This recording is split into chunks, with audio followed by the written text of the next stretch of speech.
27వ వచనం అందరికి కలిసి చదువుకుంటాం. మత్తయి సువార్త 14:27. వెంటనే యేసు ధైర్యం తెచ్చుకొనుడి, నేనే భయపడకూడని వారితో చెప్పగా. అలాగనే రూతు గ్రంథం 3వ అధ్యాయం.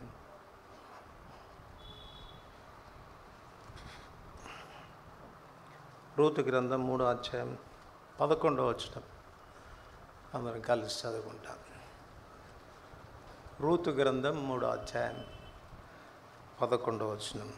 కాబట్టి నా కుమారి, భయపడకము, నువ్వు చెప్పినదంతా నీకు చేసేదను, నువ్వు యోగ్యురాలవని నా జనులందరూ ఎరుగుదురు.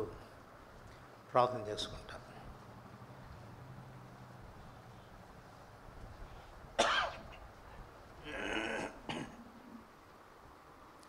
ప్రేమ కలిగిన పరలోకమందున మా తండ్రి, కృప కలిగిన దేవా, యేసు ప్రభువారి శ్రేష్టమైన పరిశుద్ధమైన నామమున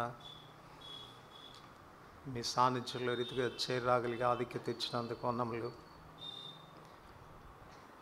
చదువుకున్న లేఖన భాగాలు తిరిగి మీ చేతిలో పెట్టుకుంటుండగా మీరు విరిచి ఆశీర్వదించి మాకు వడ్డించమని ప్రార్థిస్తుంటున్నాం.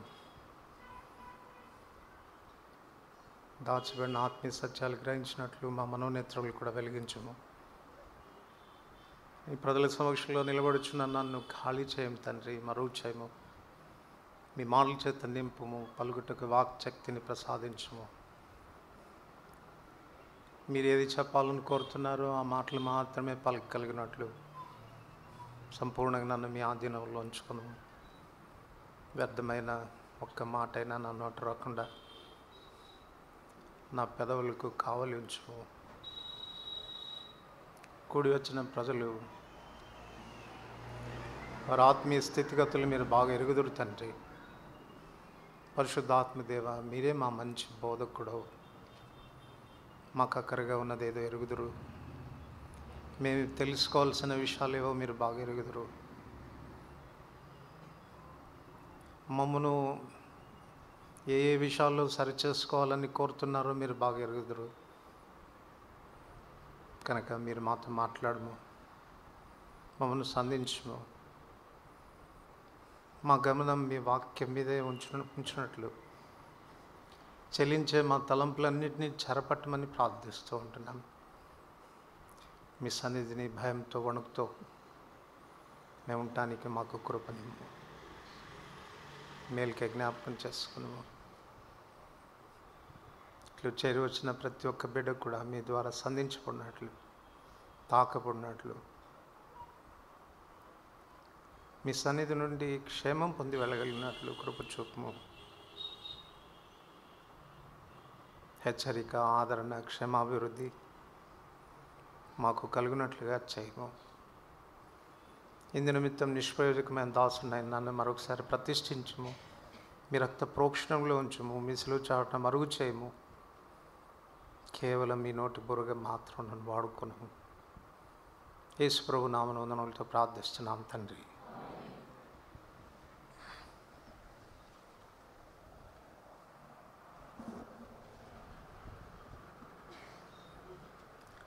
మత్తయి సువార్త 14వ అధ్యాయం 27వ వచనం. నేనే భయపడకుడి. మన ప్రభువు ఆయన అభయమిచ్చేటువంటి దేవుడని మనం కొంతకాలంగా వింటా ఉన్నాం. అభయమిచ్చేటువంటి దేవుడు సమర్థుడైన దేవుడుగా కూడా ఉండాలి. ఏ విషయంలో అభయమిస్తున్నారో ఆ విషయాల్లో వారి అవసరతలను తీర్చగలిగిన సమర్థుడిగా ఉండాలి. ఊరికే భయపడవద్దు అని చెప్తే లాభం లేదు. భయపడవద్దు అని చెప్తున్న దేవుడు దేనికి మనం భయపడుతున్నాం, ఏ విషయానికి భయపడుతున్నాం అన్న ఎరుక కలిగిన వాడుగా కూడా ఉండాలి. మన భయాలను వచ్చిన ఎరుక ఆయనకు ఉండాలి. మన భయాల నుండి మనల్ని విడిపించేటువంటి సామర్థ్యం ఆయనకు ఉండాలి. కనుక మన ప్రభు అట్టివాడు. భయపడవద్దు అని చెప్తున్న మాట మన జీవితకాలం అంతా కూడా మన జీవితంలో ఎదుర్కొనే ఏ పరిస్థితుల్లోనైనా దీన్ని మనం అప్లై చేసుకోవచ్చు. ప్రభు మనతో ఆ మాట చెప్తున్నట్టుగా ఆ వాగ్దానం నీదే అన్నట్టుగా నువ్వు తీసుకోవచ్చు, దాన్ని నువ్వు స్వతంత్రించుకోవచ్చు.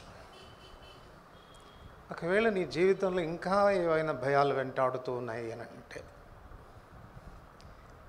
నిశ్చయంగా అది నీ అవిశ్వాసమే, నీ ప్రభువుని గురించినటువంటి ఎరుక నీకు లేకపోవటమే, ఆయన సామర్థ్యం, ఆయన గొప్పతనం నువ్వు ఎరగకపోవటమే అయి ఉండాలి.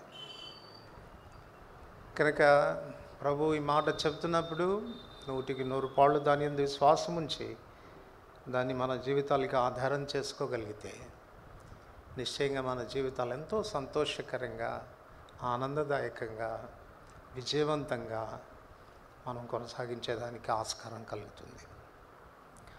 రూతు గ్రంథం 3వ అధ్యాయంలో ఇక్కడ రూతుతో బోయాజు భయపడవద్దు అని చెప్తున్న మాటను మనం చూడవచ్చు. మనందరికీ బాగా తెలిసినట్టుగా బోయాజు మన రక్షకుడైన యేసుక్రీస్తు ప్రభువారికి ఆయన సూచనగా ఉన్నాడు అన్నది మనం ఎరుగుదాం. రూతు సంఘానికి సూచనగా కనపడుతుంది, వ్యక్తిగతమైన విశ్వాసాలకు కూడా సూచనగా రూతు కనపడుతుంది. సో అటు సంఘానికి వ్యక్తిగతంగా మనకు కూడా పరమ బోయాజు అయిన యేసుక్రీస్తు ప్రభువారు ఇస్తున్నటువంటి అభయం, భయపడవద్దు. ఈ విషయాల గురించి మనం ఆలోచన చేసినప్పుడు అసలు రూతు భయాలు ఏంటి, ఏ విషయాలకు రూతు భయపడతా ఉంది అని మనం ఆలోచిస్తే కొన్ని వచనాలు చదివినప్పుడు రూతులో ఉన్న భయాలు మనకు బయటపడతాయి. చూడండి, 3వ అధ్యాయం 9వ వచనం అందరికి కలిసి చదువుతాం. అతడు నీవెవరు అని అడుగగా ఆమె నేను రూతు అను నీ దాసురాలిని, నీవు నాకు సమీప బంధువుడవు గనక నీ దాసురాలి మీద నీ కొంగు కప్పుమనగా. ఈ వచనం అలాగే గుర్తుపెట్టుకోండి. తర్వాత 7వ వచనం, 2వ అధ్యాయం 7వ వచనం, ఆమె నేను కోయి వారి వెనుక పనల మధ్యను ఏరుకొని కూర్చుకొనుటకు దయచేసి నాకు సెలవిమ్మని అడిగాను. దయచేసి నాకు సెలవిమ్మని అడిగాను. ఈ వచనాల ఆధారంగా మనం గమనిస్తే 3 ప్రాముఖ్యమైనటువంటి అవసరతలు లేక భయాలు రూతుకున్నట్టుగా మనకు కనపడుతుంది. రూతు వెనకటి చరిత్రను గురించి మీకు నేను చెప్పాల్సిన అవసరం లేదు, మీ అందరికీ బాగా తెలుసు. రూతు మోయాబీయురాలు, కానీ తన అత్త చెప్పిన మాటలందు విశ్వాసం ఉంచి దేవుని యందు నమ్మిక ఉంచింది.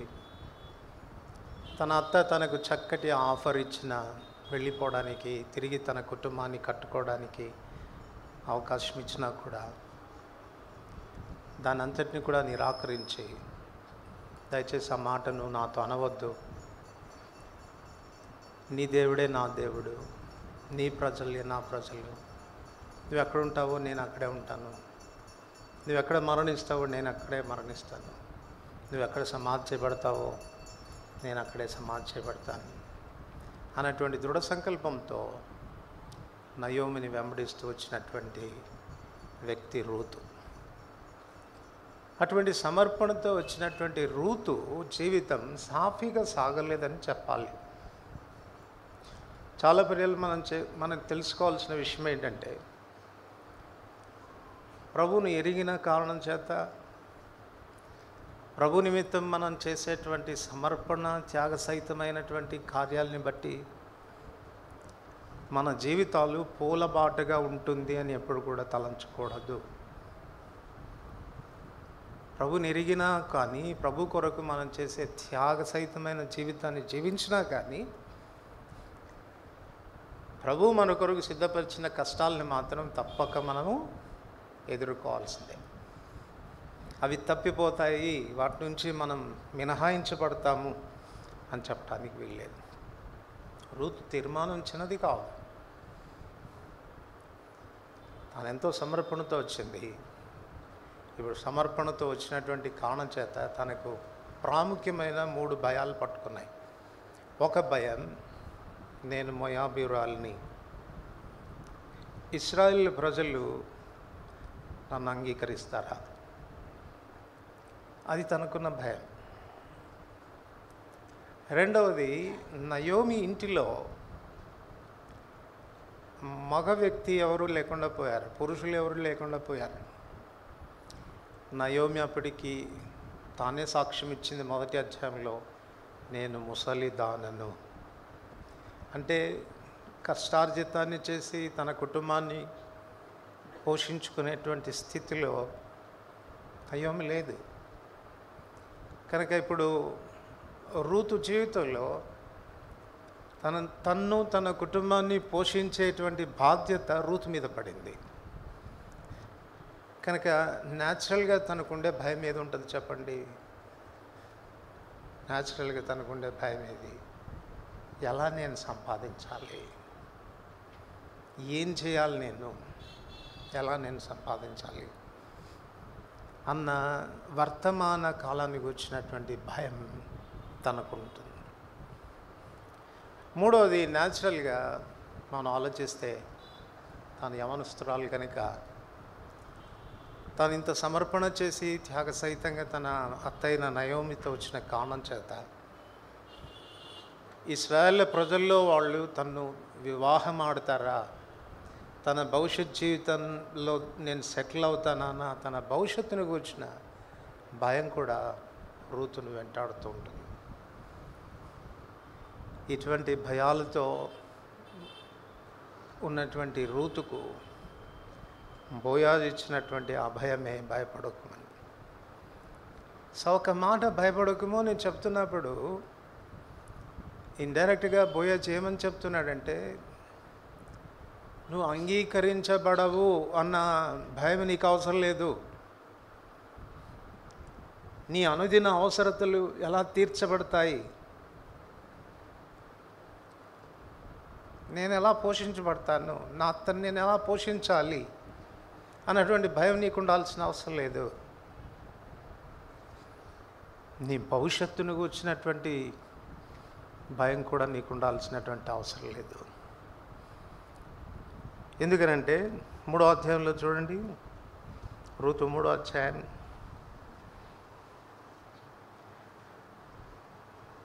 11వ వచనం, కాబట్టి నా కుమారి భయపడకుము, నీవు చెప్పినదంతయు నీకు చేసేదను. నీవు చెప్పినదంతయు నీకు చేసేదను. ఏం చెప్పింది ఆమె? ఏం చెప్పింది? 9వ వచనంలో, నీవు నాకు సమీప బంధువుడవు గనుక నీ దాసురాలి మీద నీ కొంగు కప్పుమనగా. కొంగు కప్పుట అనేటువంటిది చేర్చుకునేదానికి, అవసరతలు తీర్చేదానికి, చివరికి వివాహం ఆడేదానికి కూడా సూచనగా కనపడుతుంది. ఆ ఒక్క మాటల్లో బోయాజు ఇప్పుడు ఏమని చెప్తున్నాడంటే, నీవు చెప్పినదంతా నేను నీకు చేస్తాను, నువ్వు భయపడాల్సినటువంటి అవసరం లేదు. వాస్తవానికి రూతు ఈ విషయాల్లో భయపడడానికి సహేతుకమైనటువంటి కారణాలు ఉన్నాయి. తన జీవితంలో మొదటి భయం, నన్ను ఇశ్రాయేలు ప్రజలు అంగీకరిస్తారా. ఎందుకు ఆ భయం తనకు వచ్చింది అని అంటే, తను మోయాబీయురాలు. మోయాబీయులు ఎవరు చెప్పండి? ద్వితీయోపదేశకాండం 23వ అధ్యాయం. ద్వితీయోపదేశకాండం 23వ అధ్యాయం 3 నుంచి 6 వచనాలు, 3 నుంచి 5 వచనాలు కలిసి చదువుతాను. అమ్మోనీయుడే కానీ మోయాబీడే కానీ యెహోవా సమాజంలో చేరకూడదు. వారిలో 10వ తరం వారైనను ఎన్నడూను యెహోవా సమాజంలో చేరకూడదు. ఏలైనగా మీరు ఐగుప్తుల నుండి వచ్చుచుండగా వారు అన్నపానములు తీసుకొని మిమ్మల్ని ఎదుర్కొన రాక నిన్ను శపించుటకు బహుమానమిచ్చి నదుల రాములోని పెతేరులో నుండి నీకు విరోధముగా బెయేరు కుమారుడైన బిలామును పిలిపించిరి. అయితే నీ దేవుడైన యెహోవా బిలాము మాట విననొల్లకుండెను. నీ దేవుడైన యెహోవా నిన్ను ప్రేమించను గనక నీ దేవుడైన యెహోవా నీ నిమిత్తం ఆ శాపం ఆశీర్వాదంగా. దేవుడు మోయాబీల విషయంలో ఎంత కోపంగా ఉన్నాడో మనకి వచనాన్ని బట్టి అర్థమవుతుంది. వారు ఇశ్రాయేల్లో చేరకూడదు, ఇశ్రాయేల్ సమాజంలో చేరకూడదు. పుట్టుకతో ఒక వ్యక్తి ఇశ్రాయేలీయుడు కాకపోయినా ఇశ్రాయేలుడిగా మార్చబడేదానికి ఒక ప్రాసెస్ ఉంది, ఒక పద్ధతి ఉంది. వాళ్ళు ధర్మశాస్త్ర ప్రకారంగా సున్నతి సంస్కారాన్ని పాటించడం ద్వారా అన్యుడు సైతం యూదుడుగా చేర్చబడి యూదుడిగా అంగీకరించబడి స్వీకరించబడేటువంటి ఆస్కారం ఉంది. కానీ ఈ మోయాబీలకు ఉన్న శాపం ఏంటంటే వారు 10వ తరం వరకు కూడా వాళ్ళు ఇశ్రాయేల్ సమాజంలో చేరడానికి వీలు లేదు. నిశ్చయంగా ఆ భయం తనకు ఉంటుంది. నేను మోయాబీరాల్ని, నేను శాపగ్రస్తురాల్ని, వాళ్ళు నన్ను చేర్చుకుంటారా అన్నటువంటి భయం తను వెంటాడుతూ వచ్చి ఉండాలి. అంత మాత్రమే కాకుండా రూతు 2వ అధ్యాయం 2వ వచనం, రూతు 2వ అధ్యాయం 2వ వచనం, మోయాబీయురాలైన రూతు నీ సెలవైన ఎడల నేను పొలంలోనికి పోయి ఎవని కటాక్షము పొందగలనో వాని వెనుక పరిగా ఏరుకొందునని నయోమితో చెప్పగా ఆమె నా కుమారి పరిగా ఏరుకొనుట. ఆ దినాల్లో పరిగా ఏరుకోవడము అని అంటే దేంతో సమానము అని అంటే భిక్షగాళ్లతో సమానం. చాలా కఠినమైన బీదరికాన్ని అనుభవించేటువంటి వాళ్ళు చేసేటువంటి పని అది. ఇప్పుడు రూత్ అంటుంది అత్తగారితో, అత్తగారు మన పరిస్థితి తెలుసు మీకు, మనకి తినటానికి ఏమి లేదు, నేను వెళ్ళాలనుకుంటున్నాను, ఎవరైనా నా మీద కటాక్షం చూపిస్తే ఆ కటాక్షం చూపించే యజమాని పొలంలో పరిగెరుకోవడానికి వెళ్తాను. మన పిల్లలు ఎవరైనా మనల్ని ఈ మాట అడిగారు అనుకోండి, అమ్మా నీ సెలవైతే, నాన్న నీ సెలవైతే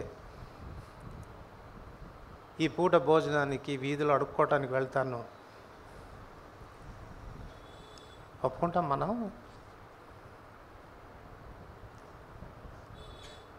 అది మనకి ఎంత అవమానకరమైనటువంటి విషయం.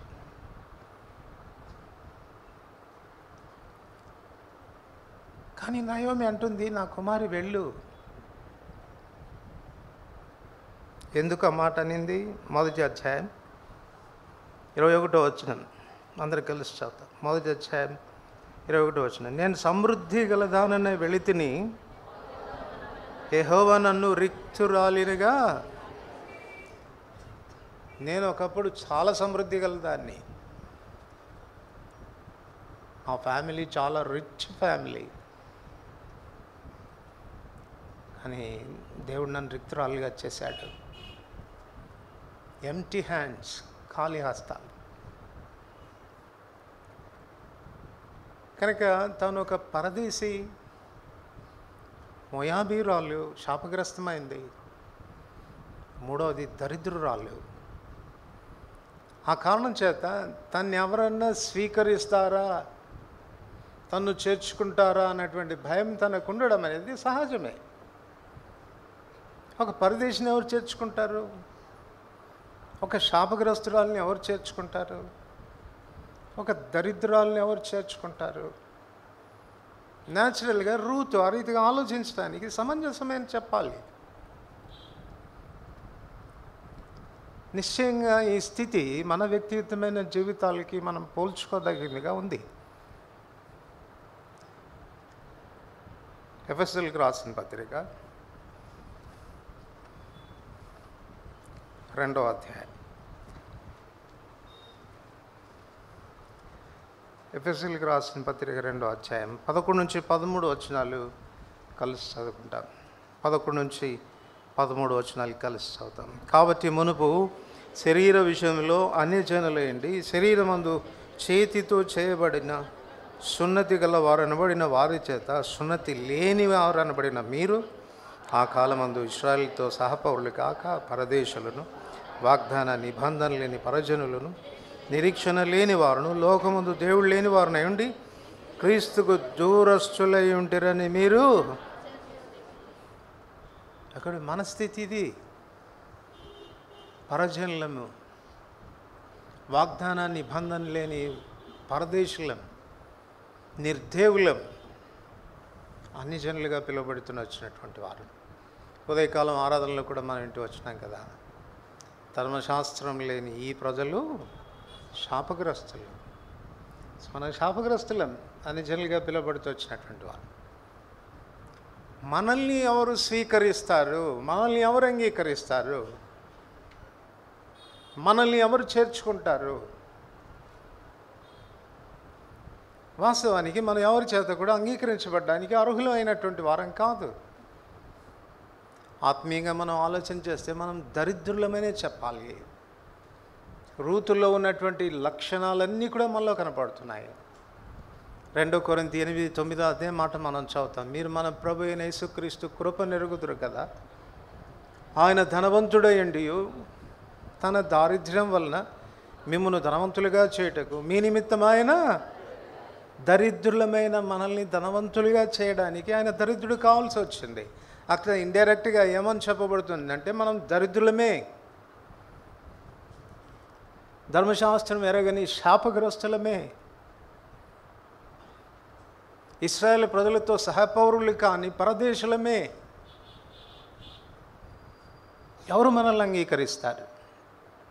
ఎవరు మనల్ని చేర్చుకుంటారు? ఈ మధ్యాహ్నం సంతోషదాయకమైనటువంటి వర్తమానం ఏంటంటే, ఇలా భయపడుతూ వెళ్ళినటువంటి రూతును ఒక వ్యక్తి కరుణించాడు, ఒక వ్యక్తి జాలి చూపించాడు. ఎందుకు చూపించాడో చూడండి. రూతు 3వ అధ్యాయం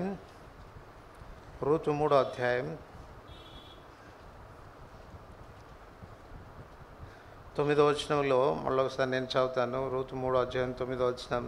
నీ దాసురాల మీద నీ కొంగు కప్పమనగా. ఇప్పుడు 11వ వచనం అందరి కలిసి చదువుతాం. కాబట్టి నా కుమారి భయపడకుము, నీవు చెప్పినదంతే నీకు చేసేదను, నీవు యోగ్యురాలవని నా జనులందరూ ఎరుగుదురు. నీవు చెప్పిన దాన్ని నేను నీకు చేస్తాను, నా కొంగు కప్పుతాను, ఐ విల్ రిసీవ్ యూ, నిన్ను చేర్చుకుంటాను నేను. అలా నిన్ను చేర్చుకోవడానికి కారణం ఒకటి ఉంది.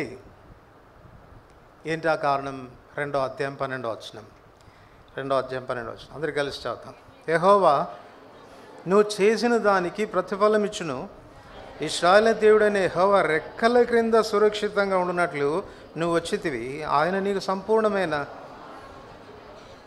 10వ వచనం చదవండి. ఆమె సాగిలపడి తల వంచుకొని, ఏమి తెలిసి పరదేశమైన నాయందు లక్ష్యముంచున్నట్లు నీవు కటాక్షం కలిగినదో చెప్పమనగా, బోయాజు నీ పెనిమిటి మరణమైన తర్వాత నీవు అత్తకు చేసినదంతకు నాకు తెలియబడను. 12వ వచనం. యెహోవా నువ్వు చేసిన దానికి ప్రతిఫలం ఇచ్చును.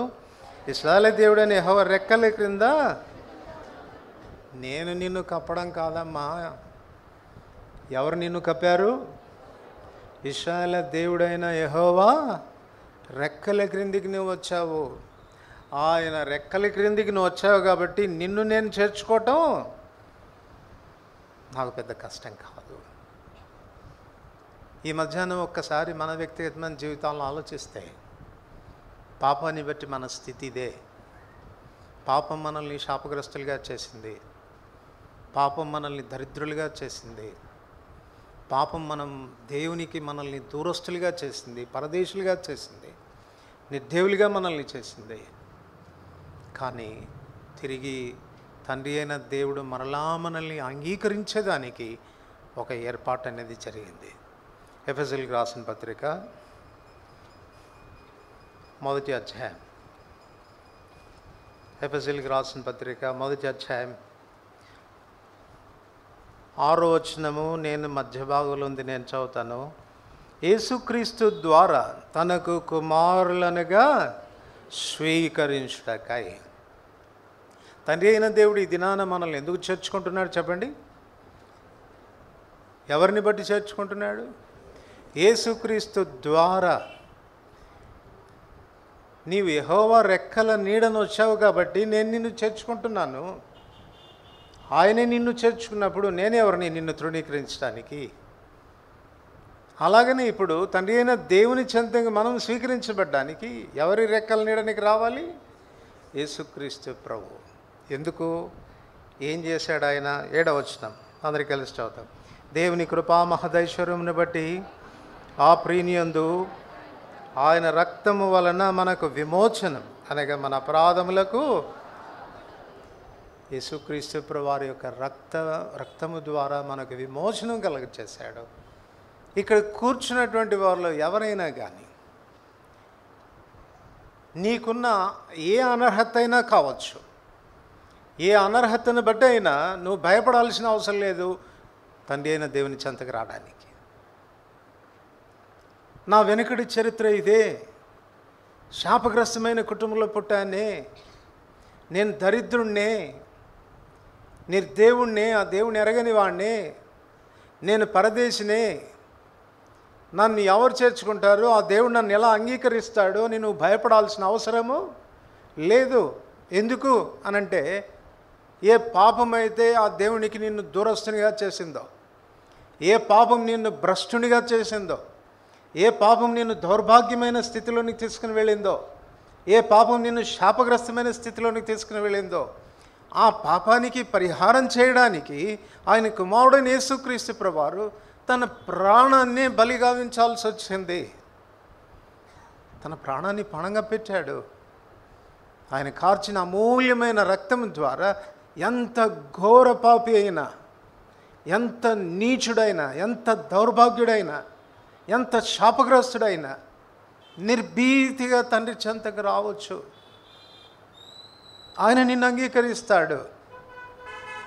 నీకు ఈ విషయంలో ఏమీ భయం ఉండాల్సినటువంటి అవసరం లేదు. నన్ను కూడా ప్రేమిస్తాడా, నన్ను కూడా క్షమిస్తాడా, నన్ను కూడా చేర్చుకుంటాడా అని భయపడాల్సిన అవసరం లేదు.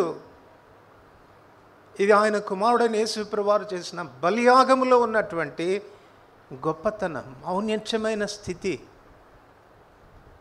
ఆయన కార్చిన అమూల్యమైనటువంటి రక్తం నీకు విమోచనం ఇచ్చింది పాపం నుంచి. అంచేత ఆయన చెంతకు రావచ్చు. అందుకే ప్రభు ఆహ్వానిస్తున్నాడు. మనం దూరంగా ఉన్నా కూడా మత్తయి 11:28 ప్రయాసపడి భారం మోసుకొనిచున్న సమస్త జనులారా నా ఎదుగు రండి, నేను మీకు విశ్రాంతి కలుగజేస్తాను. మార్కు సువార్త 10వ అధ్యాయంలో మనం ఎరుగుదాం. తల్లిదండ్రులు చిన్నపిల్లల్ని యేసుప్రభు వారు దగ్గరికి తీసుకుని వస్తున్నప్పుడు ఆయన శిష్యులు గద్దించారు. యేసుప్రభు చెప్పిన మాట ఏంటి? మీరు వారిని ఆటంకపరచక వారిని నా ఎద్దుకు రానియుడి, ఇలాంటి వారిదే పరలోక రాజ్యం అన్నాడు. ఆయన చెంతకు వచ్చే వారిని ఆటంకపరిచిన వారిని కూడా ఆయన గద్దించాడు. లెట్ దెమ్ కమ్, నా దగ్గరికి రాని వాళ్ళని నేను వాళ్ళని ఆశీర్వదిస్తాను. యెషయా గ్రంథం 56వ అధ్యాయం.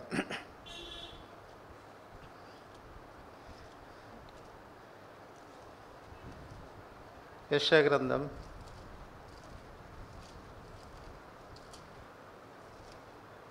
56వ అధ్యాయం 3 నుండి 5 వచనాలు కలిసి చదువుకుంటాం. 3 నుండి 5 వచనాలు. యెహోవాను హత్తుకును అన్యుడు నిశ్చయంగా యెహోవా తన జనుల్లో నుండి నన్ను వెలివేయనని అనుకునవద్దు. షండు నేను ఎండిన చెట్టని అనుకునవద్దు.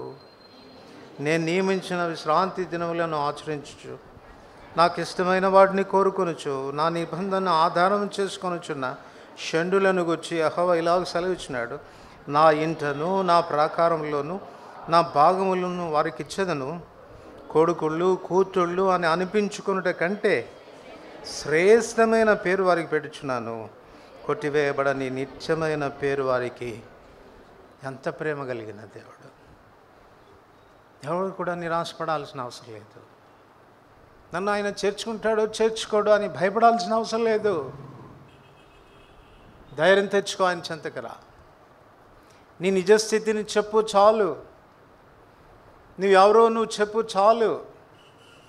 యథార్థంగా నీ స్థితిని ఒప్పుకోగలిగితే ఆయన కుమారుడైన యేసుక్రీస్తు ప్రభువారు కార్చిన అమూల్యమైన రక్త ప్రోక్షణ క్రిందికి, ఆ నిత్య నిబంధనలోనికి నువ్వు రాగలిగితే తండ్రి అయిన దేవుడు నిన్ను కుమారుడుగా కుమార్తెగా స్వీకరిస్తాడు. కనుక రూతులో కనపడుతున్న మొదటి భయం ఇది. నేను అంగీకరించబడతానా? నన్ను వాళ్ళు యాక్సెప్ట్ చేస్తారా? ఒక మోయాబీరాల్ని నన్ను అంగీకరిస్తారా అన్న భయం. ఈ మధ్యాహ్నం ఒకవేళ అలాంటి భయం నీకు ఏదైనా ఉంటే నువ్వు నిర్భీతిగా రావచ్చు. ఎందుకనంటే ఆ ప్రభు యొక్క తీక్షణమైన కోపాన్ని చల్లార్చిన రక్షకుడైన ప్రభు నీకు సమీప బంధువుడుగా ఉన్నాడు. రూత్ అదే అంటుంది, నాకున్న ధైర్యం ఏంటి అని అంటే, అయ్యా నేను మోయాబీరాలైన రూతునే, కానీ నీవు నాకు సమీప బంధువుడవు కనుక నీ కొంగు నా మీద కప్పు. నువ్వు నాకు సమీప బంధువుడవు. ఈ మధ్యాహ్నం ఆయన నీకు సమీప బంధువుడు, నీ కొరకు ప్రాయశ్చిత్తం చేసినవాడు. తండ్రి అయిన దేవుని చేత నువ్వు అంగీకరించబడ్డానికి ఆయనే కారకుడైన వాడు. అందుకే ఆయన ధైర్యంగా చెప్తాడు, నేనే మార్గం, నేనే సత్యం, నేనే జీవం, నా ద్వారా తప్ప ఎవడు తండ్రి చెంతకు ప్రవేశించలేడు.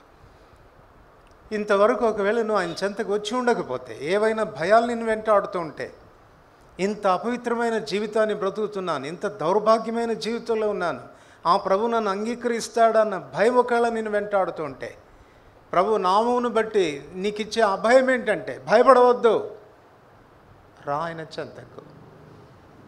ఆయన ఎద్దుకు వచ్చే వాళ్ళని సంతోషంగా అంగీకరిస్తాడు. యోహాను సువార్త 6వ అధ్యాయం 37వ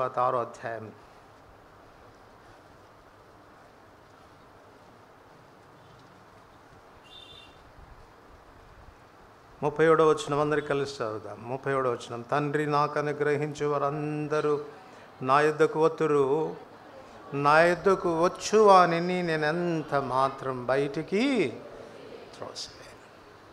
ఆయన ప్రేమను గుర్తించు, ఆయన పిలుపును గుర్తించు, ఆయన పిలుపుకు స్పందించి ఆయన ఆహ్వానాన్ని మన్నించి నువ్వు ఆయన చెంతకు రాగలిగితే ఇది నన్ను ఆయన వాడవవుతావు, ఆయన దానివవుతావు. ఇది గొప్ప ఆశీర్వాదం. రెండవది, రూతు జీవితంలో తనకున్న మరొక భయం ఏంటంటే, తన అనుదిన అవసరతలు ఎలా తీర్చబడతాయి. కారణం ఏంటంటే, నయోమి రిక్తురాలైపోయింది. బెత్లెహేములో కరువు కలిగినప్పుడు తనకున్న ఆస్తిపాస్తులన్నీ కూడా అమ్ముకొని వెళ్ళిపోయింది. మోయాబుకు వెళ్ళిన తర్వాత ఆ ఆస్తులన్నీ కూడా కోల్పోయింది. అందుకే రిక్తురాలుగా వచ్చింది, ఖాళీ హస్తాలతో వచ్చింది. తనకంటూ జీవనోపాధి కొరకు ఏ ఆధారం కూడా లేదు. కనుక ఇప్పుడు ఎవరు మమ్మల్ని పోషిస్తారు, మా బ్రతుకు ఎలా గలపాలి అన్నటువంటి భయం రూతుకుండేటువంటి ఆస్కారం అనేది ఉంది. అందుకు ఇప్పుడు రూతు తాను చేస్తున్నటువంటి మనవి 2వ అధ్యాయం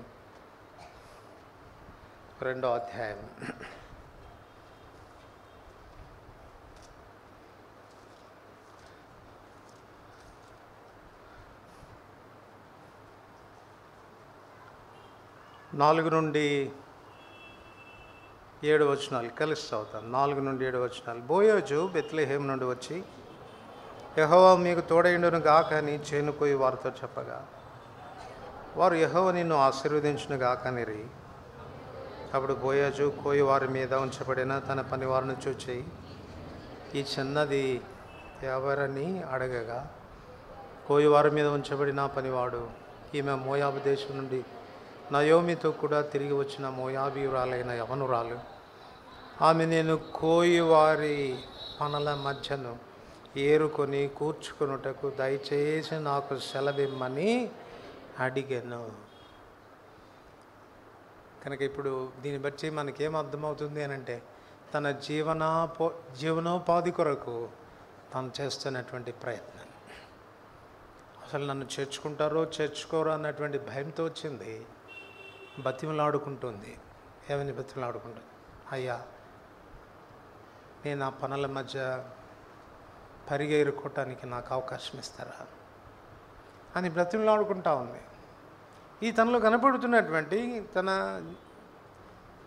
అనుదిన అవసరతల కొరకైన ఆందోళన ఇందులో మనం చూడవచ్చు. అంతేకాదు, తనకి ఎంత ఆందోళన ఉంది అన్నది అక్కడ మరొక విషయం ద్వారా మనం గుర్తించవచ్చు. చూడండి, 7వ వచనం అందరికీ తెలుస్తాం. ఆమె నేను కోయివారు వెనుక పనుల మధ్యన ఏరుకొని కూర్చుటకు దయచేసి నాకు సెలవుమని అడిగాను. ఆమె వచ్చి ఉదయం మొదలుకొని ఇది వరకు ఏరుకొని చుండెను, కొంతసేపు మాత్రం ఆమె ఇంట కూర్చుండెనని. ఉదయం మొదలుకొని సాయంకాలం వరకు పనిచేస్తూనే ఉందంట, ఏరుకుంటూనే ఉంది. అలసట రాదా? కొంచెం సేపు మాత్రమే కూర్చుందంట, కొంచెం సేపు మాత్రమే కూర్చుంది. నాకేం అర్థమవుతుందంటే, ఇది చదివినప్పుడు బహుశా ఇంకొక రోజు మళ్ళీ ఎవరైనా అవకాశము ఇస్తారో ఇవ్వరో, సమయం దొరికినప్పుడే సాధ్యమైనంత వరకు కూర్చుకోవాలి అన్నటువంటి తపన తనలో కనపడుతున్నట్టుగా మనకు అర్థమవుతుంది. తన సమయాన్ని ఏమాత్రం వృధా చేసుకోవట్లేదు. శరీరాన్ని కష్టించి పనిచేసి సాధ్యమైనంత వరకు సంపాదించుకోవాలన్నటువంటి ఆశను తాను వ్యక్తపరిచింది. ఇప్పుడు అలాంటి రూతుకు కటాక్షం చూపించినటువంటి బోయజు దొరికాడు. ఆ బోయజు ఇస్తున్నటువంటి అభయం ఏంటంటే, అమ్మా నువ్వు భయపడవద్దు, నీకు ఏమేమి కావాలో, నువ్వు ఏమి నేను చేయాలని కోరుతున్నావో అదంతా చేస్తాను నేను నీకు. నిన్ను నేను అంగీకరించడం మాత్రమే కాదు, నీ అనుదిన అవసరతలన్నీ కూడా నేను తీర్చేదానికి నేను నీకు సహాయపడతాను. అందుకే చూడండి ఏమేం చేశాడో ఆమెకు, ఏమేం చేశాడో. 7వ వచనం మళ్ళీ ఒకసారి పనుల మధ్య ఏరుకోవడానికి అవకాశం ఇచ్చాడు. 15వ వచనం అందరు కలిసి చదువుతాం. 15వ వచనం ఆమె ఏరుకొనుటకు లేచినప్పుడు బోయాజు ఆమె పనుల మధ్యను ఏరుకొనవచ్చును, ఆమెను అవమానపరచకుడి. ఆమె పనుల మధ్యను ఏరుకొనవచ్చును. సాధారణంగా పనుల మధ్యలో ఏరుకోరు. ఎప్పుడు ఏరుకుంటారు చెప్పండి? ఎప్పుడు ఏరుకుంటారు? వారు పనులు కోసి వారు దాటి వెళ్ళిన తర్వాత ఒకవేళ రాలిపోతే మిగిలిపోతే దాన్ని పరిగి అంటారు, దాన్ని ఏరుకుంటారు. ఒకవేళ ఈ పరిగి ఏరుకునే వాళ్ళు పనుల మధ్యలోనికి పోతే పని వాళ్ళు ఊరుకుంటారా? ఏం చేస్తారు? ఏం చేస్తారు? ఎంత అవమానమైనా చేస్తారు వాళ్ళు. ఎంత అవమానంతో కూడిన మాటలైనా మాట్లాడతారు. ఇప్పుడు బోయజ్ చెప్తున్న మాట ఏంటంటే, తనకు ఎక్స్ట్రా గ్రేస్ ఇస్తున్నాడు. పనులు మాత్రం పరిగె మాత్రమే కాదు, ఎక్కడ ఏరుకోవచ్చు? పనుల మధ్యలోనికి కూడా పోయి ఏరుకుంటూ ఉన్నా దాసులారా మీరు ఆమెను అవమానపరచద్దండి. అలా ఫేవర్ చూపిస్తూ ఉన్నాడు. తర్వాత 8-9 వచనాలు కలిసి చదువుతాం. 8-9 వచనాలు. అప్పుడు బోయజు రూతుతో, నా కుమారి నా మాట వినుము, వేరొక పొలంలో ఏరుకున్నట్టుకు పోవద్దు, దీన్ని విడిచిపోవద్దు, ఇచ్చిన నా పనికత్తల యొద్ద నిలకడగా. అంటే అర్థం ఏంటండి? ఏం అర్థమవుతుంది ఈ వచనం చదువుతున్నప్పుడు మీకు? తన జాబ్ని పర్మనెంట్ చేస్తున్నాడు కదా, తన జాబ్ని పర్మనెంట్ చేస్తున్నాడు. It's not a daily wages. అమ్మా ఇంకో వేరొక పొలానికి ఎక్కడికి పోవాల్సిన అవసరం లేదు, నువ్వు ఇక్కడే ఏరుకోవచ్చు, ఇక్కడ ఇరుకోవచ్చు. చాలామంది యవనస్తులు భయపడుతుంటారు కదా. దేని కొరకు భయపడతారు? బ్రదర్ ప్రార్థన చేయండి, బ్రదర్ ప్రార్థన చేయండి బ్రదర్. దేని కొరకు అయ్యా? ఉద్యోగం కొరకు ప్రార్థన చేయండి బ్రదర్. ప్రస్తుతం ఏం చేస్తున్నావు అంటే, ఒక ప్రైవేట్ జాబ్ చేస్తున్నాను, ప్రైవేట్ కంపెనీలో చేస్తాను. మరి ఇంకేంటయ్యా చేస్తున్నావు కదా ప్రైవేట్ కంపెనీలో జాబ్, ఎప్పుడు పీకేస్తారో తెలియదు బ్రదర్, ఎప్పుడు పీకేస్తారో తెలియదు, గవర్నమెంట్ జాబ్ వచ్చేటట్టు చేయండి అంటారు. ఏం గవర్నమెంట్ జాబ్ ఏంటి? కాన్ఫిడెన్స్ ఇస్తుంది వాళ్ళకి. నాకు 58 సంవత్సరాలు వచ్చే వరకు ఎవడు నన్ను తీసేయలేడన్న భరోసా. ఎంత ధైర్యం ఇస్తున్నాడు ఆమెకి. అమ్మ ఎక్కడికి పోవాల్సిన అవసరం లేదు, ఇది నీ పొలం అనుకో, అటు ఇటు తిరగాల్సిన అవసరం లేదు, ఇక్కడే ఏరుకో. ఇక్కడ ఆత్మీయంగా మరొక పాఠం కూడా మనం నేర్చుకోవాలి. మనకు కూడా ఒకే పొలం ఉండాలి. దేని కొరకు? పరిగేరుకోవటానికి. ఫస్ట్ సండే ఇక్కడ, సెకండ్ సండే ఇంకో చోట, థర్డ్ సండే మరొక చోట. బ్రదర్ కొంచెం ఆలస్యం అయిపోయింది, పక్కనే ఉంది, మా ఇంటి పక్కనే పొలం, అక్కడ దూరుతానంటే కుదరదు. ఒక్క పొలంలోనే ఒక్క చోటనే పరిగెరుకోవాలి. అది నీకు ఆశీర్వాదం. బోయజు ఆమెకి అభయమిస్తూ ఉన్నాడు. తను చేర్చుకోవడం మాత్రమే కాదు, తనకు పర్మిషన్ దొరకడం మాత్రమే కాదు, పనుల మధ్య ఎరుకునే పర్మిషన్ మాత్రమే కాదు, ఇప్పుడు తన జాబ్ షూరిటీ ఇస్తున్నాడు. అమ్మా నీకు ఎవ్రీడే పని ఉంటుంది, నీకు ప్రతిరోజు పని ఉంటుంది, నిరభ్యంతరంగా నువ్వు రావచ్చు. అభయం ఇచ్చాడు. 9వ వచనం అందరు కలిసి చదువుతాం. వారు కోయు చేను కనిపెట్టి వారిని వెంబడించుము, నిన్ను ముట్టకూడదని యవనస్తులకు. ఏం చేస్తున్నాడు చెప్పండి? ఎంత కేర్ తీసుకుంటున్నాడు చూడండి. తన యవనస్తురాలు ఏదో తనకున్న దారిద్ర్యాన్ని బట్టి ఆ పని చేసుకోవడానికి వాళ్ళ మధ్యలోనికి వచ్చింది. బోయాజుకు అర్థమవుతుంది, ఈ యవనస్తులైనటువంటి పని వాళ్ళు అవమానపరిచేటువంటి ఆస్కారం ఉంటుంది. అది ఊహించినటువంటి వాడై వాళ్ళని గద్దిస్తున్నాడు. జాగ్రత్త, ఆమె జోలికి పోవద్దు. తన ప్రొటెక్షన్ విషయంలో కూడా, తన భద్రత విషయంలో కూడా ఆయన జాగ్రత్త పడుతూ ఉన్నాడు. ఆజ్ఞాపించాడు, జాగ్రత్త, ఆమె జోలికి పోయారేమో, ఆమెను ముట్టుకున్నారేమో, జాగ్రత్త. మన ప్రభు ఎంత జాలి కలిగిన దేవుడు ఆలోచించు. చాలాసార్లు మనకు కలవరం కలిగించే పరిస్థితులు ఏంటంటే, అనుదినము మన యాత్రా జీవితంలో మనకు ఎదురయ్యే పరిస్థితులు మనల్ని భయపెడుతుంటాయి. మనకు కడుపు నిండా తిండి దొరుకుతుందో లేదో అన్న భయం, మన జాబ్ సెక్యూరిటీ ఉంటుందో లేదో అన్న భయం, మనకు సరైన భద్రత ఉంటుందో, మన పిల్లలకు సరైన భద్రత ఉంటుందో లేదో అన్న భయం. బోయోజు ఇస్తున్నటువంటి అభయం ఏంటంటే, భయపడవద్దు, నువ్వు ఏమేమి నా దగ్గర నుంచి ఆశిస్తున్నావో అవన్నీ నేను నీకు చేస్తా. నీకు పోషణ కావాలని ఆశపడుతున్నావా? అది ఇస్తాను. భద్రత కావాలనుకుంటున్నావా? అది ఇస్తాను. జాబ్ కావాలనుకుంటున్నావా? అది ఇస్తాను. ఏ విషయానికి నువ్వు భయపడాల్సిన అవసరం లేదు. ఆ తర్వాత 9వ వచనం, నిన్ను ముట్టకూడదని యవనస్తులకు ఆజ్ఞాపించున్నాను, నీకు దాహమగునప్పుడు కుండలు ఎద్దుకుపోయి పనువారు చేదిన నీళ్లు త్రాగమని చెప్పాను. వాళ్ళకి ఎట్లుంటుంది చెప్పండి? వాళ్ళంతా సీనియర్స్ కదా. ఎవరు? రూతు క్యాడర్ ఏంటి? రూతు పనికత్తె కూడా కాదు. ఎవరు రూతు? పరిగేరుకునే దానిని పనికత్తెలు ఎలా చూస్తారు? చాలా చిన్న చూపు చూస్తారు. ఇంకా మామూలుగా చెప్పాలనంటే కొన్నిసార్లు వాళ్ళే చెప్పచ్చు, ఏయ్ ఆ కుండలో కొంచెం నీళ్ళు నింపు అని చెప్పాల. చెప్పినా తప్పులేదు, రూతు చేయాలా పని. కానీ ఇప్పుడు బోయే ఆజ్ఞాపించేది ఏంటి చెప్పండి?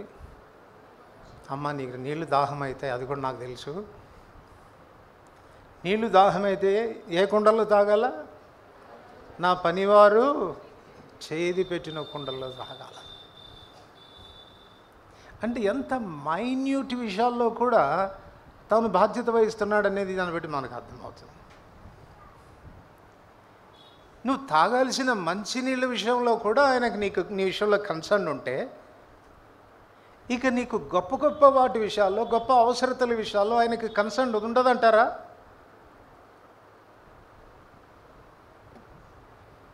నీ తల వెంట్రుకలన్నీ లెక్కించబడి ఉన్నాయి, వాటిలో నా సెలవు లేకుండా ఒక్కటైనా నేల రాలదు అని చెప్పాడు.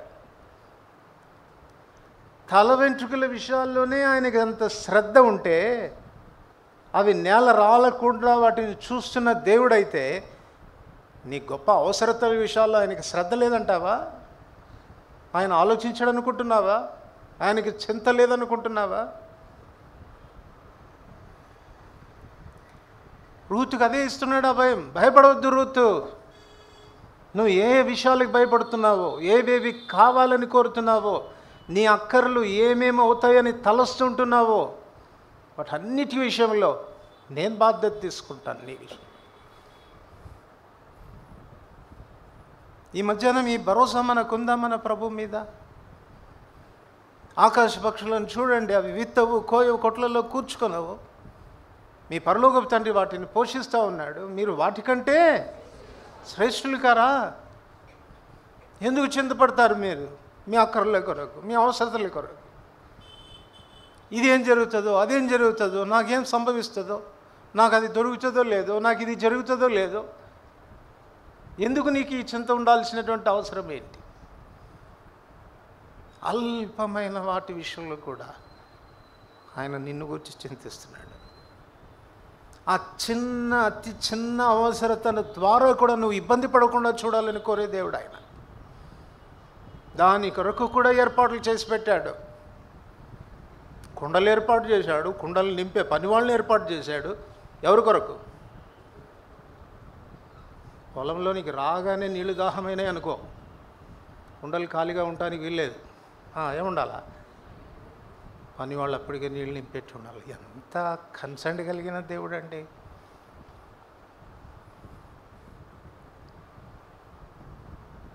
రెండో అధ్యాయం 10వ వచనం, అందరికి కలిసి చదువుతాం ఈ మాట. 2వ అధ్యాయం 10వ వచనం. అందుకు ఆమె సాగిలబడి తల ఉంచుకొని, ఏమి తెలిసి పరదేశినైన నాయందు లక్ష్యం వచ్చినట్లు నీకు కటాక్షము కలిగను అని చెప్పగా. ఏమంటుంది ఈమె? ఆమె ఉబ్బి తబ్బిబైపోతూ ఉంది. దేనికి? బోయాజు యొక్క ప్రేమకు, బోయాజు యొక్క కన్సర్న్కి, బోయాజుకున్నటువంటి ఆమె మీద ఉన్న పట్టింపును తాను ఆలోచించున్నప్పుడు, ఏమి తెలిసి నేను ఎవరినని, బహుశా మళ్ళీ ఒకసారి తన ఫ్లాష్ బ్యాక్ వెనక్కి వెళ్ళి ఉంటుంది. నేను ఎవరిని? నేను మొయాబీరాల్ని, నేను శాపగ్రస్తురాల్ని, నా భర్తను పోగొట్టుకున్న విధవరాల్ని, నేను ఒక దరిద్రురాల్ని. ఏమి తెలిసి నా మీద నువ్వు ఇంత కటాక్షం చెప్తావు? మన ప్రభు మన మీద ఆయన చూపించేటువంటి కటాక్షానికి కారణం ఆయన కృప. కృప అని ఎందుకు చెప్తున్నానంటే, మనం దేనికి కూడా అర్హులం కాదు, ఏ విషయానికి కూడా అర్హులం కాదు. ఆయన తన కృప చేత మనల్ని జ్ఞాపకం చేసుకుంటాడు. ఆయన కృప చేతనే మన అవసరతలు తీరుస్తాడు. అందుకే అపోస్తల కార్యములు 14:17 చదువుతాము.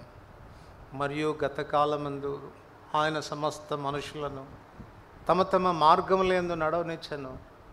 ఆయనను వారికి ఫలవంతమైన ఋతువులను అనుగ్రహించుచు, వర్షమును అనుగ్రహించుచు, ఉల్లాసంతో వారి హృదయాల్ని నింపుచు, మేలు చేయుట చేత తన్ను గూర్చిన సాక్ష్యం లేకుండా చేయలేదు అని బిగరగా చెప్పారు వాళ్ళు. మనుషులు తమ తమ మార్గాల్లో నడిచిన, ఆయనకి వ్యతిరేకంగా వెళ్ళిపోయినా, తిరుగుబాటు చేసిన వాళ్ళైనా, ఆయనను పట్టించుకొని వారైనా, వాళ్ళ యోగక్షేమాలను ఆలోచించిన దేవుడు. వాళ్ళకి కావలసిన కాలాల్ని వారికి ఇచ్చాడు, ఋతువుల్ని వాళ్ళకి ఇచ్చాడు, వర్షం ఇచ్చాడు, ఫలవంతమైన పంటలు ఇచ్చాడు, వాళ్ళకి కడుపు నిండా తినేటట్టు చేశాడు, ఆనందంగా ఉండడానికి వారికి ఉల్లాసాన్ని ఇచ్చాడు. ఇదంతా దేని కొరకు అంటే తాను మంచివాడు అన్న విషయాన్ని రుజువుపరచుకోవటానికి. చాలా పర్యాలు మన ప్రార్థనలో మనకెందుకు కాన్ఫిడెన్స్ రాదనంటే, చాలాసార్లు మన బలహీనతలు మనకు అడ్డుగా వస్తుంటాయి. నేను ఇట్టాడిదాన్ని కదా, నేను ఇట్టోండి కదా, నా ప్రార్థన ఏమి వింటాడులే అన్నటువంటి విషయాలు మనకు అర్థమవుతూ ఉంటాయి. ఏ అనుమానం లేదు, మనం అలాంటి వాళ్ళమే. కానీ ఒకవేళ ఆయన కృప కొరకు నువ్వు కనిపెట్టుకుంటే, ఆయన కృప కొరకు నువ్వు ఆయనను అర్థించగలిగితే, తన మంచితనాన్ని బట్టి నీ ప్రతి అవసరత కూడా ఆయన తీర్చడానికి ఆయన ఎప్పుడూ సిద్ధంగా ఉంటాడు. అది ఆయన మంచితనం. అందుకే కీర్తనకారుడు ఆయన దావీదు అంటాడు, యెహోవా ఉత్తముడని రుచి చూసి తెలుసుకోనండి, తను ఆశ్రయించు నరుడు ధన్యుడవుతాడు. ఈ మధ్యాహ్నం ఎందుకు నీకు భయం? ఈ అవసరతలను బట్టి నువ్వు భయపడుతున్నావు. మంచి దేవుడు ఒకడు ఉన్నాడని, మనల్ని గురించి చింతించే దేవుడు ఒకడు ఉన్నాడని, మన యొక్క అల్పమైన సంగతుల విషయాల్లో కూడా పట్టింపు కలిగి వాటి కొరకు కూడా, ఆ అవసరతలు తీర్చబడేదాని కొరకు కూడా ఏర్పాట్లు చేసే దేవుడు ఒకడు ఉన్నాడని నీకు తెలుసా? నీ అక్కర్లో, నీ అవసరతలో ఆయన మీద ఆధారపడుతున్నావా? అట్లాగైతే నువ్వు దేనికి కూడా భయపడవు, దేనికి కూడా చింతపడవు.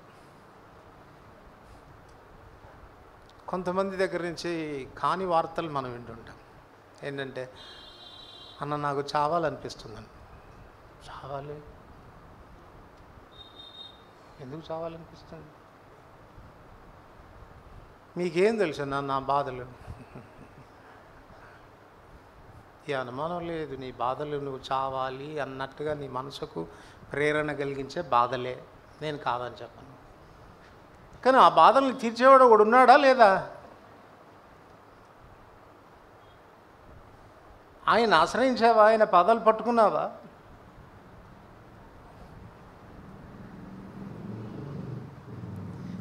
రూతు తన జీవితంలో భయపడకుండా ఉండడానికి కారణం ఏంటంటే, ఆమెని బోయేజ్ ఒక ప్రశ్న అడిగితే తాను సమాధానం చెప్తుంది. చూడండి ఏమని సమాధానం చెప్తుందో.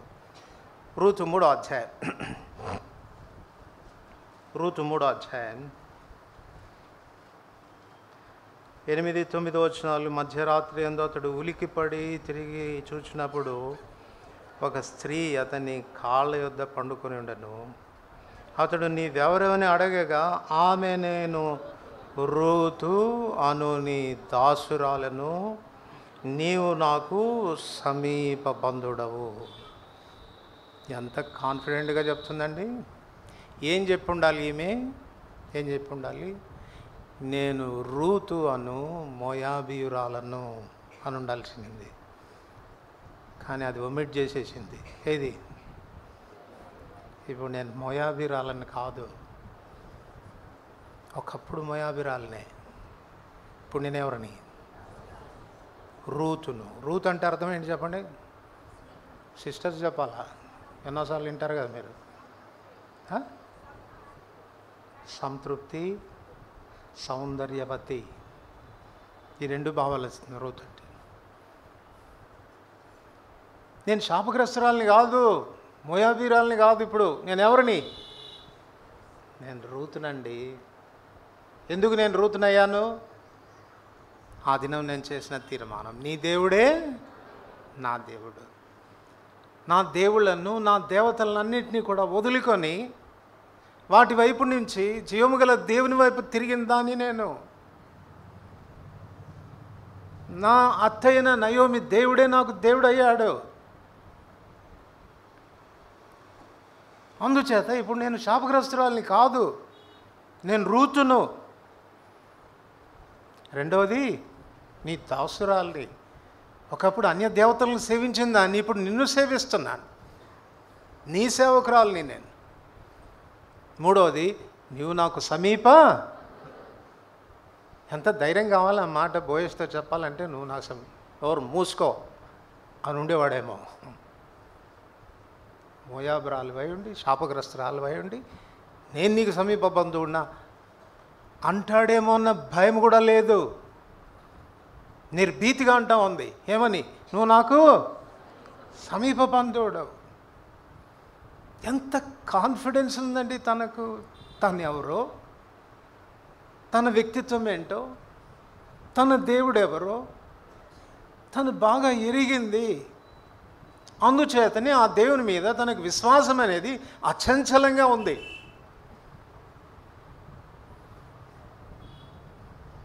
ఈ దినాన మనకు దేవుని మీద సంపూర్ణమైన విశ్వాసం లేకపోవడానికి కారణం ఏంటంటే, కొన్నిసార్లు అసలు నీకే డౌట్ వస్తుంటుంది, నేను మారుమనసు పొందానా లేదా అని. అందుకే నేను విశ్వాసిని అని చెప్పడానికి తచ్చాడుతూ ఉంటారు. నేను విజిటింగ్ పోయినప్పుడు అడుగుతుంటాం, మారుమనసు పొందావా అని అడిగితే చాలు వాళ్ళ గుండెల్లో బాంబు పడినట్టే. ఏమి పొందితే పొందానని చెప్పు, లేకపోతే లేదని చెప్పు. తలకాయ కాసేపు ముందుకు ఊగుతారు, కాసేపు అడ్డంగా ఊగుతారు. పొందారో తెలియదు, పొందలేదో తెలియదు, డైలమాలో ఉంటారు. నేను అందుకే అలాంటి వాళ్ళని అంటుంటాను, నీకు పెళ్ళి అయిందా అండి? కాలేదు అంకుల్ అండి. పెళ్ళి కాలేదని అంత ఖచ్చితంగా చెప్తున్నావే, ఎందుకు చెప్తున్నావు? కాలేదు కాబట్టి కాలేదని చెప్పావు, అయితే అయిందని చెప్తావు. మారుమనసు పొందావా అని అంటే పొందానన్నా చెప్పాలి, పొందలేదన్నా చెప్పాలి. కాసేపు తలకాయ అటు, కాసేపు తలకాయ ఇటు ఊపితేట. రూతు ఎంత కాన్ఫిడెంట్గా చెప్తా ఉంది, నేను మోయాబీరాలైన రూతుని కాదు, నేను ఎవరిని? సజీవుడైన దేవుని ఎరిగిన రూతుని, నేను ఆయనను సేవించే రూతును. ఒకప్పుడు విగ్రహాన్ని సేవించాను, ఇప్పుడు దేవుణ్ణి సేవిస్తూ ఉన్నాను. అందుకే ఆ దేవునితో అంటుంది, నువ్వు నాకు సమీప బంధువుడవు. ఈ మధ్యాహ్నం ఒకవేళ ఆ రీతిగా నీ దేవుని గురించిన ఎరుక నీకుంటే, నువ్వు నిజంగా ఆయన బిడ్డగా చేయబడ్డావన్న భరోసా నీకుంటే, ఆ రక్షణ యొక్క నిశ్చయిత నీకుంటే, ఏ విషయంలోనైనా ఆయన మీద ఆధారపడతావు. నీకు భయం ఉండదు. ఇక ఆయన అనుగ్రహించే ఆశీర్వాదాల్ని అనుభవిస్తూ నీ ప్రతి ప్రార్థనకి జవాబు వస్తూ ఉంటే సంతోషిస్తూ ఏ స్థితిలోకి వెళ్తావంటే, ఏమి తెలిసి ఇంత కటాక్షం చూపించావయ్యా నా మీద అని ఆయనను ఆరాధించేటువంటి ఆరాధికురాలు అవుతావు.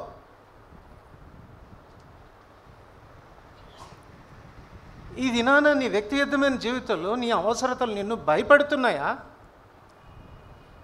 ఆ అవసరతల్లో దేవుని సహాయాన్ని అనుభవిస్తూ, ప్రభా ఎంత కటాక్షం చూపుతున్నావయ్యా అని ఆరాధిస్తున్నావా? ఎవరిలాగా ఉన్నావు నువ్వు?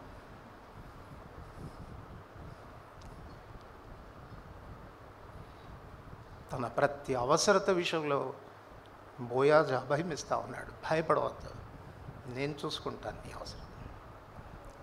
మూడవది, తనకున్న భయంలో మూడో విషయం ఏంటనంటే, సరే ఇప్పుడు తినడానికి తిండి దొరుకుతుంది, బాగానే ఉంది, నా అవసరాలు బాగానే తీర్చిపడుతున్నాయి, కొంచెం పర్మనెంట్ జాబ్ కూడా దొరికింది, పర్వాలేదు, మా అత్త నేను కాస్త సుఖంగా ఉండవచ్చు.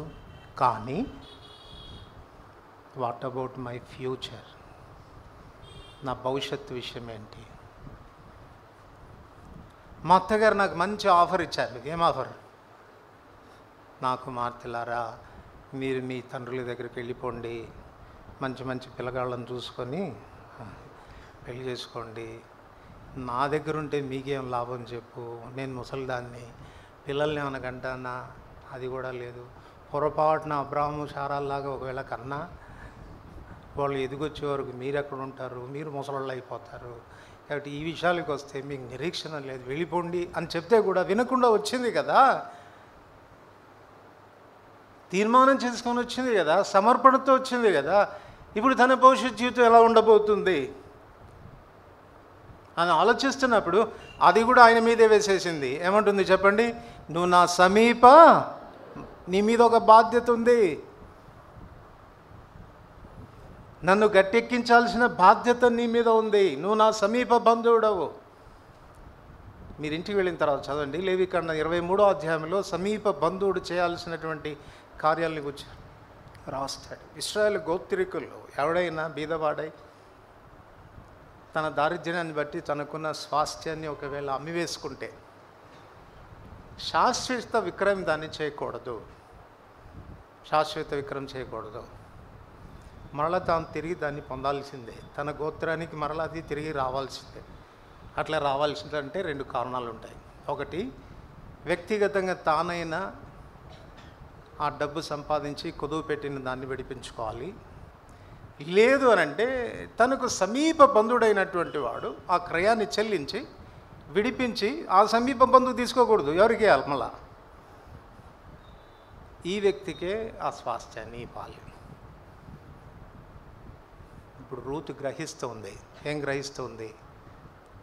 నా భర్త స్వాస్థ్యాన్ని తిరిగి రికవర్ చేయగలిగిన సమీప బంధువుడు బోయాజ్. ఇక్కడ మరొక విషయం మనం గుర్తించాలి. సమీప బంధువుడు అని చెప్తున్నప్పుడు ఇంత ప్రాసెస్ ఉన్నప్పటికీ కూడా ఆ సమీప బంధువుడు తన మీద ఏ ఆబ్లిగేషన్ ఉండదు. అంటే అది ఖచ్చితంగా తాను చేసి తీరాల్సిన అవసరం తనకేమి లేదు. చేస్తే చేయొచ్చు, చేయకపోతే చేయకపోవచ్చు కూడా. మాకు తెలిసి ఇదే అధ్యాయంలో 4వ అధ్యాయంలో మనం చూస్తాం. బోయాజు కంటే సమీప బంధువుడైన వాడు ఒకడు రూతుకున్నాడు. అందుకే నీవే నాకు సమీప బంధువుడు అంటే బోయాజు అంటున్నాడు, అమ్మమ్మ ఆ మాట అనకు, నాకంటే ఒకడున్నాడు నీకు సమీప బంధువుడు, ముందు వాడిని పిలిపించి అడుగుతాను, వాడుగానే బంధుధర్మం చేశాడా సరే, లేకపోతే నేను చేస్తాను, నువ్వు భయపడవద్దు అన్నాడు. వాడిని పిలిపిస్తే వాడేమన్నాడు చెప్పండి? నువ్వు ఈ స్వాస్థ్యాన్ని కొనుక్కోవాలని అంటే ముందు వాడు సంబరపడ్డాడు, ఆ స్వాస్థ్యం అంతా నాకే వస్తుందేమో. చదవండి ఆ మాటలు. రూతు 4వ అధ్యాయం, రూతు 4వ అధ్యాయం 4వ వచనం నుండి. ఈ పుర నివాసులు ఎదుటను నా జనుల పెద్దలు ఎదుటను ఈ భూమిని సంపాదించుకును, ఏమనగా దాన్ని విడిపించుటకు నీవు ఒప్పుకొనిన ఎడల విడిపింపుము, దాన్ని విడిపింపనొల్లని ఎడల అది స్పష్టంగా నాతో చెప్పుము. నీవుగాక దాన్ని విడిపింపవలసిన బంధువుడు ఎవడు లేడు, నీ తర్వాతి వాడని నేనే అని బంధువునితో చెప్పాను. అందుకతడు నేను విడిపించేదనని. ఇప్పుడు బోయాజు ఏమంటున్నాడు చూడండి. బోయాజు, నీవు నయోమి చేతి నుండి ఆ పొలమును సంపాదించు దినమున చనిపోయిన వాని పేరట అతని స్వాస్థ్యమును స్థిరపరచున్నట్లు చనిపోయిన వాని భార్య అయిన రూతు అను మోయాబీరాలు యొద్ద ఉండి దాన్ని సంపాదింపవాలని చెప్పగా ఆ బంధువుడు నేను దాన్ని విడిపించుకోను. అంటే అర్థం ఏంటంటే ఇండైరెక్ట్గా రూతుని పెళ్లి చేసుకోవాలి బాబు అని చెప్తుంటే పొలం అయితే కొనుక్కుంటాను కానీ ఇది నాకు కుదిరేది కాదన్నాడు. అట్లా చేస్తే వాళ్ళకు ఒక మర్యాద ఉంది. అట్లా తప్పించుకునేటప్పుడు 7వ వచనం, ఇశ్రాయేల్లో బంధుధర్మమును గూర్చి కానీ క్రయ విక్రయములను గూర్చి కానీ ప్రతి సంగతిని స్థిరపరచుటకు పూర్వమున జరిగిన మర్యాద ఏదనగా ఒకడు తన చెప్పు తీసి తన పొరుగువానికి ఇచ్చుటయే. ఈ పని ఇశ్రాయేల్లో ప్రమాణంగా ఎంచబడను. ఆ బంధువుడు నీవు దాన్ని సంపాదించుకొనమని బోయాజుతో చెప్పి, అంటే అర్థం ఏంటి?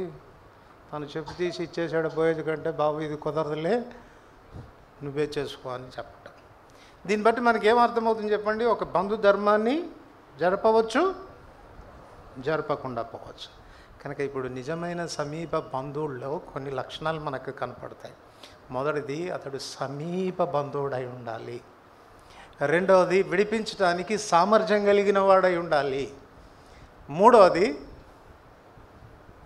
విడిపించడానికి ఇష్టం కలిగిన వాడుగా ఉండాలి. నాలుగవది, ఎవరినైతే విడిపిస్తున్నాడో వారిని వివాహం ఆడాలి. ఈ 4 విషయాలు జరగాలి. ఇప్పుడు రూత్ అంటుంది, నీవే నాకు సమీప బంధువుడు అని. బోయాజు ఆ పని చేశాడు. ఇది మన పరమ బోయాజు కూడా అదే పని చేస్తాడు. ఆయనే మనకు సమీప బంధువుడు. దురవగాహనమైన తేజస్సులో అమరత్వం కలిగి నివసిస్తున్న దేవుడు ఎవరు సమీపింపరాని స్థితిలో ఉన్నటువంటి దేవుడు, ఆకాశ మండలం కంటే మిక్కిలి హెచ్చైనటువంటి ఆ దేవుడు నీకు నాకు సమీప బంధువుడు కావడానికి మానవుడిగా ఈ లోకానికి దిగి రావాల్సి వచ్చింది. ఫిలిప్పి 2:5-8 అదే మనం చదువుతాం. దేవునితో సమానంగా ఉండుట విడిచిపెట్టకూడని భాగ్యమని ఎంచుకొనలేదు, కానీ దాసుని స్వరూపాన్ని ధరించుకొని తను తాను రిక్తునిగా చేసుకొని శిలువ మరణం పొందినంతగా విధేయత చూపాడు. ఆయన మనలో ఒకని వంటి వాడైనాడు, సమీప బంధువుడైనాడు. రెండవది, ఆయనకు విడిపించే సామర్థ్యం ఉంది. విడిపించేది ఎలాగా? విమోచన క్రయధనాన్ని కట్టాలి. విమోచించేదానికి క్రయధనాన్ని కట్టగలిగిన వాడు ఎవడున్నాడు? నిర్దోషమైన రక్తాన్ని కలిగిన వాడు ఎవడు? లోకంలో ఎవరు లేకపోయినారు. పాపి అయినటువంటి మనుషుని పాపపు బంధకాల నుంచి, చెర నుంచి విడిపించడానికి విమోచన క్రయధనంగా నిర్దోషమైన రక్తాన్ని చిందించాలంటే ఏ మనుషుడు లేకపోయినాడు. అందువలన ఆయన ఒక్కడు తప్పితే మనకు సమీప బంధువుడు ఇంకొకడు లేడు. ఇప్పుడు ఆయనకు ఆప్షన్ ఉంది. నిన్ను విడిపించవచ్చు, విడిపించకపోవచ్చు, కానీ ఆయన ఇష్టపడ్డాడు. ఆయన అంటాడు, నేను పరిచారం చేయించుకుంటకు రాలేదు, కానీ పరిచారం చేయుటకును అనేకుల ప్రాణ విమోచన క్రయధనంగా నా ప్రాణాన్ని ఇవ్వడానికి నేను వచ్చాను. ఇది నీకు దూరమవునుగాక అని పేతురు అంటే పేతురుని గద్దించాడు. సాతానా, నా వెనుకకు పో, వాళ్ళ కొరకు ప్రాణం పెట్టడానికే వచ్చాను నేను. యోహాను సువార్త 10:18 అంటాడు, నా ప్రాణం పెట్టడానికి నాకు అధికారం ఉంది, దాన్ని నేను తిరిగి తీసుకోవడానికి నాకు అధికారం ఉంది. ఎవడు నా ప్రాణాన్ని తీసుకోలేడు, నా అంతటా నేనే పెడుతున్నాను. వాలంటరీ డెత్, ఇష్టపూర్వకంగా క్రయాన్ని చెల్లించడానికి ఇష్టపడినటువంటి వాడు. బోయాజులాగా తనతో ప్రమాణం చేశాడు, అమ్మా నీ మీద నా కొంగు కప్పమన్నావు కదా, నువ్వు చెప్పినదంతా నేను నీకు చేస్తాను. దానికి రుజువుగా ఏం చేశాడు చూడండి. 3వ అధ్యాయం, రూతు గ్రంథం 3వ అధ్యాయం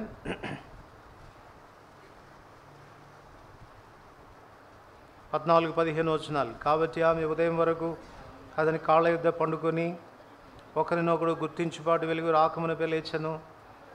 అప్పుడు అతడు ఆ స్త్రీ కళ్ళెమునకు వచ్చిన సంగతి తెలియచేయకూడని చెప్పెను.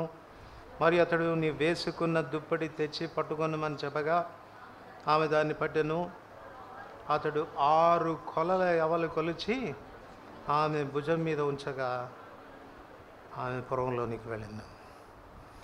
ఆమెతో ఈ నిబంధన చేసిన తర్వాత, నువ్వు చెప్పిందంతా నేను నీకు చేస్తాను అని చెప్పిన తర్వాత, దానికి సూచనగా, ఇంకో మాటలో చెప్పాలంటే దానికి భయానాగా,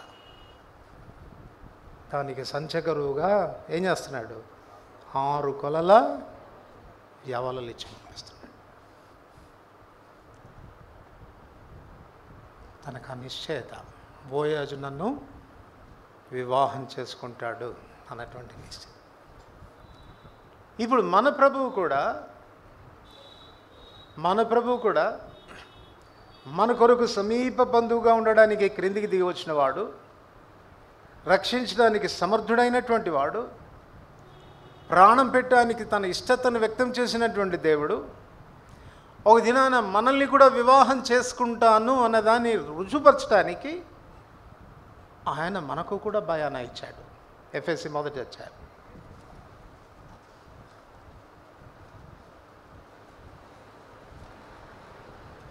ఎఫెసీ 1వ అధ్యాయం 13-14 మీరును సత్యవాక్యమును అనగా మీ రక్షణ సువార్తను విని క్రీస్తునందు విశ్వాసం ఉంచి వాగ్దానం చేయబడిన ఆత్మచేత ముద్రింపబడితిరి. దేవుని మహిమకు కీర్తి కలుగుటకై ఆయన సంపాదించుకున్న ప్రజలకు విమోచనం కలుగు నిమిత్తం ఈ ఆత్మ మన స్వాస్థ్యమునకు. సో దేవుడు తన ఆత్మను మనకు ప్రసాదించడం ద్వారా తన సంచకరువు మనకు అనుగ్రహించాడు. సంచకరువు ఎందుకు ఇచ్చాడు చెప్పండి? ఎందుకు ఇచ్చాడు? ఇది మనకు భయాన, మనల్ని నిశ్చయపరచడం. ఏమని? నేను మిమ్మల్ని సంపూర్ణంగా విమోచిస్తాను, ఒక దినాన నేను మీ భర్తనై ఉంటాను, మిమ్మల్ని వివాహం చేసుకుంటాను అని చెప్పడానికి ఆయన భయానగా ఇచ్చాడు. ఇప్పుడు ఒక మాట మాత్రం చదివి ముగిస్తాను. చూడండి, రూతు గ్రంథం. ఇప్పుడు చేయాల్సిన పని ఏంటో. రూతు గ్రంథం 3వ అధ్యాయం. రూతు గ్రంథం 3వ అధ్యాయం 17-18 వచనాలు. నీవు వట్టి చేతులతో నీ అత్త ఇంటికి పోవద్దని చెప్పి అతడు ఈ 6 కొలల యవలను నాకు ఇచ్చినను. అప్పుడు ఆమె, నా కుమారి, ఈ సంగతి నేటి దినమున నెరవేర్చితేనే కానీ ఆ మనుషుడు ఊరకుండడు గనక ఇది ఎలాగూ జరుగునో నీకు తెలియ వరకు ఎవరు ఊరకుండా ఉండాలి, ఎవరు ఊరకుండా ఉండాలి.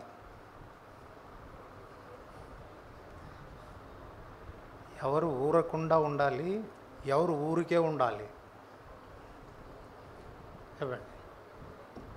నయోమి ఏ కాన్ఫిడెన్స్తో చెప్తుంది చెప్పండి?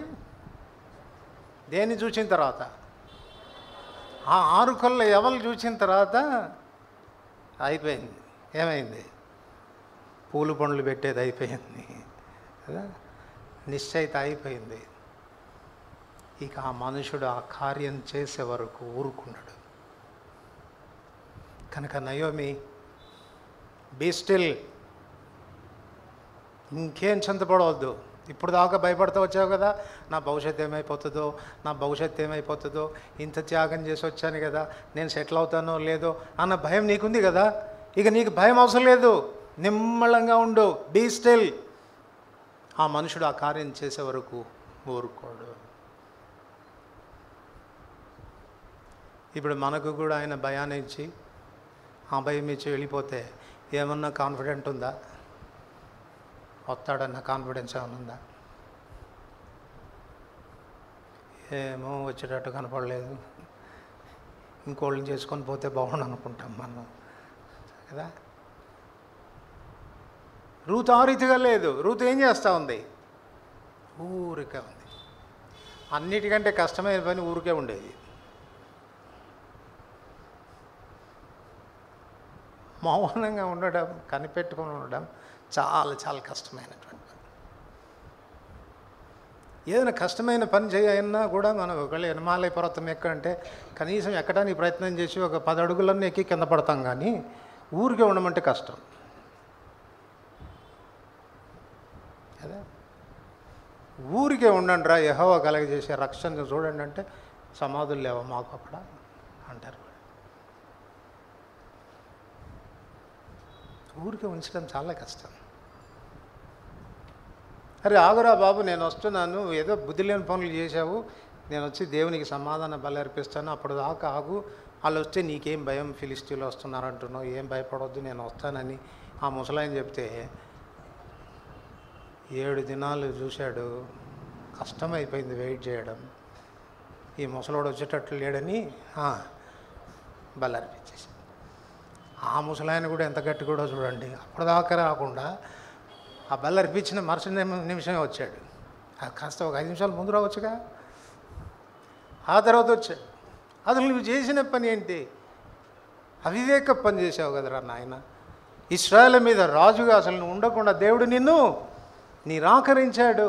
సౌలు నిరాకరించబడ్డానికి కారణం ఏంటంటే ఊరికే ఉండకపోవడం, వేచి ఉండకపోవడం. బాబు నీ కుమారుని ఇస్తాను బాబు, కొంచెం ఊరికే ఉండరాదా, ఎందుకు ఊరికే తంటాలు పడతారు, ఊరికే ఉండని అబ్రాహాంతో చెప్తే చూసి చూసి చూసి ఒకరోజు అనింది తల్లి, ఏమని, ఇంకెంతసేపు ఊరుకుంటామండి, అయినా మనం దేవునికి మనం కూడా కొంచెం సాయం చేయాలి కదా, ఆయనే అంతా చేయాలంటే ఎక్కడ చేస్తాడు చెప్పు, కనుక మనం కూడా కొంచెం దేవునికి సాయం చేస్తే ఆయన కూడా మనకు సాయం చేస్తాడు, కాబట్టి నువ్వు హాగర్తో పో బాబు అనింది. ఆడు తెచ్చిపెట్టాడు తిప్పలు ఇప్పుడు వరకు. ఇశ్రాయేల్ జనాంగానికి చుట్టూ ఉన్నటువంటి అరబ్ సైన్యం అంతా ఆళ్లే, శత్రు సైన్యం అంతా. నిద్ర ఉండదు ఇశ్రాయేలీలకి, ఏ పూట ఎవడొచ్చి మీద పడతాడన్న భయం. ఊరుకుండమన్నప్పుడు ఊరుకుంటే చాలా తిప్పలు తప్పించుకుంటాం మనం.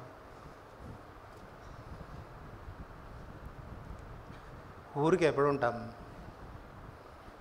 ఆయన మాట మీద నమ్మకం ఉంటే, ఆయన చేస్తాడన్న భరోసా ఉంటే. నయోమి ఇప్పుడు చెప్తా ఉంది, సలహా ఇస్తుంది. ఈ నయోమిలో కూడా చాలా ట్రాన్స్ఫర్మేషన్ వచ్చిందండి. ఒకప్పుడేమో పనికిమాలిన సలహాలు ఇచ్చేది కదా, మొదటి అధ్యాయంలో పోయి ఎవరినో ఒకళ్ళు చేసుకోరు, అదే ఎందుకు వచ్చిన గొడవ అని సలహాలు ఇచ్చినటువంటి నయోమి ఇప్పుడు అంటుంది, తొందరపడవద్దు,